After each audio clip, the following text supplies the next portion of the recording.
ఇదిగోండి సూర్యుడు గారు, మీరు 7 గంటలు పెంచుకొని హాఫ్ సెంచరీ కొట్టుకుంటూ పోతే మనుషులు ఎలా బతుకుతారు? అందరూ చెట్ల కింద ఆడుకుంటున్నారు. చెట్లు ఎక్కడ?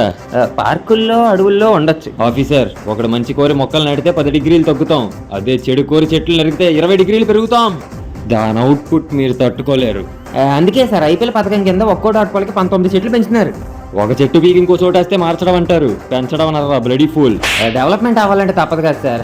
అయినా మీకు ఫోన్ లాగా తెలియట్లేదు కానీ సోషల్ మీడియాలో మిమ్మల్ని మామూలుగా వేసుకోవట్లేదు. సోషల్ మీడియా ఎక్కడ? బడాబాబులు చేసే అన్యాయాలు బయట పెట్టడానికి నో మీడియా. అడవులు తగలబెట్టి జంతువులు కాల్చేస్తున్నప్పుడు నో మీడియా. ఒక మైనర్ బాలికకి న్యాయం చేయడానికి నో మీడియా. ప్రకృతిని నాశనం చేస్తున్నప్పుడు నో మీడియా. ఆడవాళ్ళకి జరిగే అన్యాయాలు ఆపడానికి, చేసిన వాళ్ళకి శిక్ష పడడానికి నో మీడియా. నిర్దాక్షణ్యంగా 60,000 చెట్లు నరికినప్పుడు 11 ఆఫ్టర్ ఆల్ 6 డిగ్రీలు పెరిగితే లేస్తుందే. అందరన్న ధైర్యమా, అందుకోలేనన్న అహంకారమా? మీరేం చేయలేరు, మాకు సన్ స్క్రీన్లు ఉన్నాయి. నా వేడికి సన్ స్క్రీన్ వాడితే బ్రెయిన్ క్యాన్సర్ వచ్చినట్టు జెండుబో రాసినట్టు దరిద్రంగా ఉంటుంది.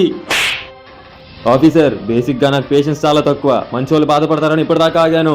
మీరు మొక్కలు పెంచుతారా, నన్నే వేడి పెంచమంటారా? మేమే మొక్కలు పెంచుతాం. వస్తా, మళ్ళీ వస్తా. ఏమైంది సార్ అలా చూస్తున్నారా? బక్క చిక్కిన బాలయ్యని సన్ గ్లాస్ పెట్టుకున్న సూర్యుడిని చూశాను రా. అబ్బో అవునా, ఏమన్నారా ఆయన? వృక్షో రక్షతి రక్షిత. మొక్కలు ఇంటి ముందు పెంచు, ఊరవతల కాదు. పెంచకపోతే దబిడి దిబిడే.